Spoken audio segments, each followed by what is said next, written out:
ఎడారిలో సెలయేర్లు. సెప్టెంబర్ 13.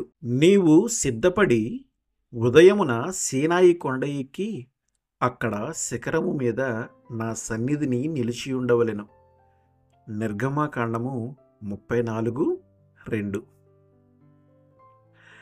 దేవునితో సహవాసం కొరకు ఉదయకాలం నియమించబడింది.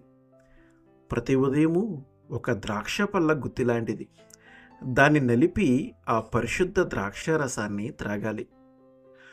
ఉదయ సమయంలో నా శక్తి, నిరీక్షణ చెక్కుచెదరకుండా ఉంటాయి.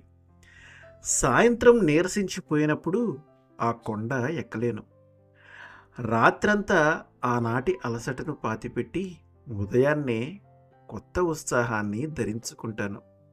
పరిశుద్ధమైన ప్రాతకాలంతో మొదలైన దినం దీవెనకరమైనది.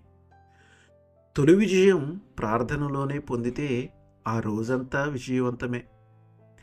తెల్లవారుజామునే కొండ శిఖరం మీద నీవు ఉండగలిగితే ఆ దినమంతా పవిత్రమే.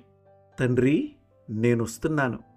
నీ పరిశుద్ధ శిఖరానికి రానియ్యకుండా ఈ పల్లపు ప్రాంతాల్లోని ఏదీ నన్ను ఆపలేదు.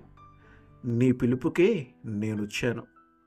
అందుకే నాకు నువ్వు ఎదురు వస్తావు.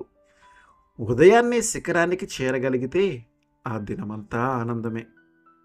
అరుణోదయం నీ సాన్నిధ్యంలో, పక్షులు మేలుకునే వేళలో, నీడలు జరిగిపోయే వేళలో నీ సన్నిధి వేకువ కంటే తెల్లగా ఉదయించాలి నాలో. నిర్మల సింధువుపై బాలబానుని తలతలల్లో వేగుచుక్క తెర వెనక్కి నిష్క్రమించింది. ఈ నిశ్శబ్దంలో, నైరాస్యంలో నా హృదయంలో నీ రూపురేఖలు. మసక వెలుతురులో నీతో ఒంటరిగా ఆరాధనలో, ఏకాంత సేవలో, కళ్ళు విచ్చిన ప్రకృతి పులకింతల్లో, చల్లని మంచు ముత్యాల పలకరింతల్లో ఆత్మ అలసి సొలసి నిద్రించే వేళ వాలిపోయే కళ్ళు నిన్ను స్మరించాయి. నీ రెక్కల నీడ క్రింద నిద్ర తీయని విశ్రాంతి. నిద్రలేచి నిన్ను చూడటం మరింత మధురానుభవం. ఉదయం పలహారం అయిపోగానే మా అమ్మకి ఒక గంట సేపు ఏకాంతంగా గడిపే అలవాటు ఉంది. ఆ సమయంలో ఆమె బైబిల్ చదవటం, ధ్యానించటం, ప్రార్థించటంలో గడిపేది. నీటి ఊటలో నుండి తీయని నీళ్లు త్రాగినట్టు ఆమె ఆ గంటలో దినానికంతటికీ సరిపడ్డ శక్తిని పొందేది.